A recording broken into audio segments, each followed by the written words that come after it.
The question that actually helps someone struggling. Support doesn't always look like money. Sometimes it's just showing up and being present and listening and being not a shoulder to cry on, but a sounding board for somebody who's having a hard time. And the question I always ask, and I'm sure you could guess, is how can I help? And then I zip my lips, I shut up, and I listen. And I really be present with that person to try to find out and let them actually verbalize what it is that's going on with them and what they believe they need the most help and support with. Because sometimes if you just let people talk, okay, all the time, if you just let people talk, they will tell you everything you need to know in order to help them, in order to serve them, in order to improve your relationship with them, in order to do anything if we just use our 2 ears and 1 mouth for the way they were designed. That means listen twice as much as we talk and share information. So today we're talking all about, okay, what is that question? How can we support? And how does supporting other people and setting up systems and processes and procedures in our organization to support one another help us to grow and scale and supersize? It's pretty easy, actually. I've done it in corporate America. I've done it in all my businesses. I've helped other businesses do it in their businesses because it's such a powerful way, and it can be all, it doesn't have to be a formal thing. It can just be part of our culture. Guess what? Our culture impacts way more in our organizations than we give it credit for. Most of the business owners I speak with and work with and interact with actually don't pay any conscious attention to their culture. Yet, underneath everything, what's actually going on in the business and the results that are showing up are due to the culture of the business, right?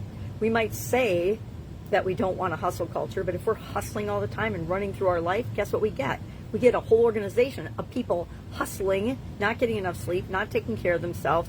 And, it's, you know, I didn't ever think much about burnout, but now that I've come on the school platform, I hear about it a lot.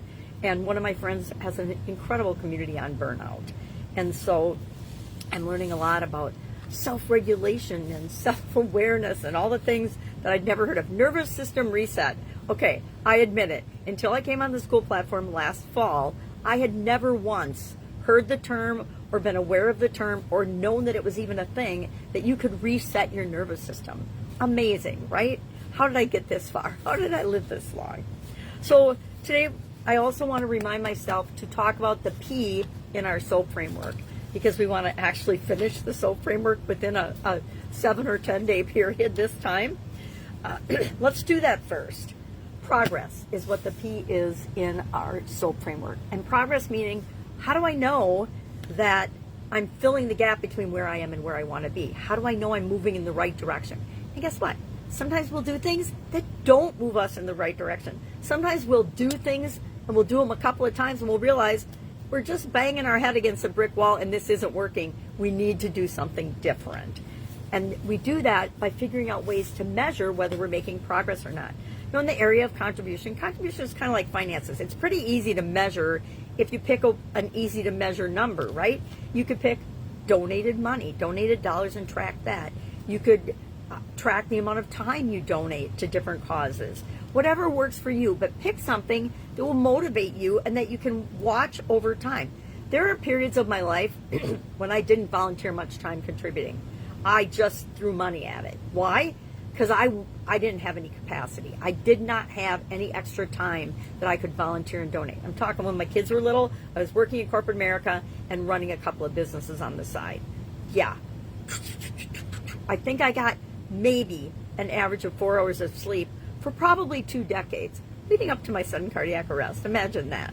So there's certain times of our life, just like there's always seasons of our life, where we can volunteer, contribute, and do more and support our communities and people around us and causes we care about, and other times when we just cannot. I don't like to say can't. There's no such thing as can't.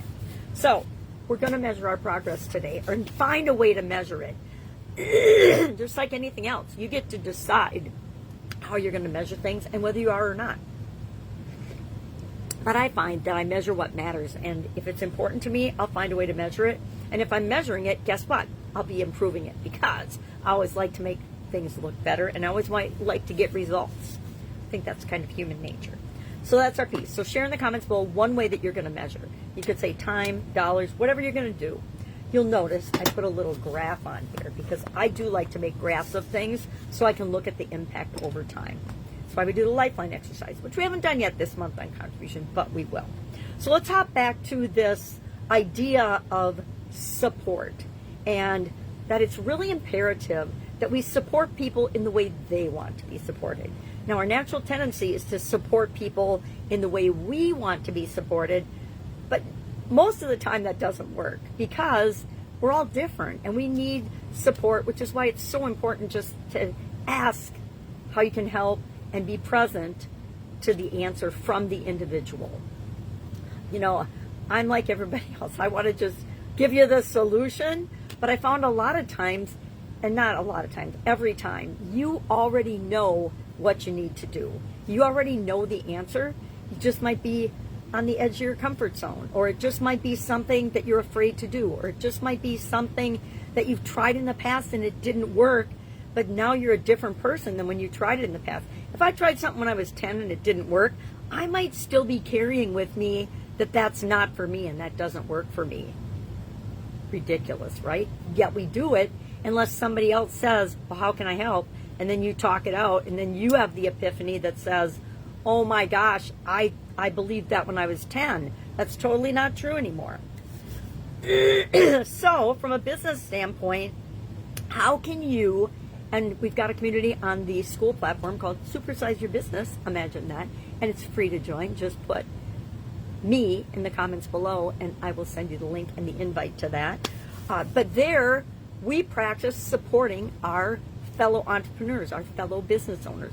And I'm going to find some more ways to do that in the community because I think it's important. And again, it's a community that's still forming, which is the exciting time to get in, right? Because it's free and you can get in and you can learn and grow with the rest of us. And if you're like me, you're a lifelong learner and continuous improver, so there's always something that you can learn and gather, and there's always something you can contribute as well to the discussion and the thing.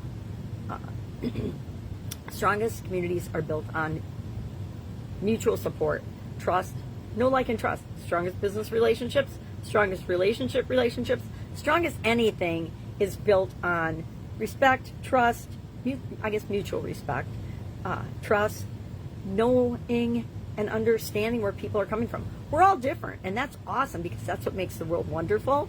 But there are ways that we can find to help and support one another. So share in the comments below today. We're going to keep it simple. How you're going to measure progress for contribution in the area that you're working on for the SOAP framework. And then secondly, go out and thank somebody who's supported you when you were struggling. And just come back and write done in the comments below. If you want to share the story, that would be awesome because we can learn from one another. But don't feel like you have to, ever. We all get to do and be ourselves. That's my #1 motto. All right, that is it today. I'm going to skip the reflective questions. If I can help you in any way, just ask. Otherwise, go out and make it an awesome day, and I'll, of course, see you tomorrow.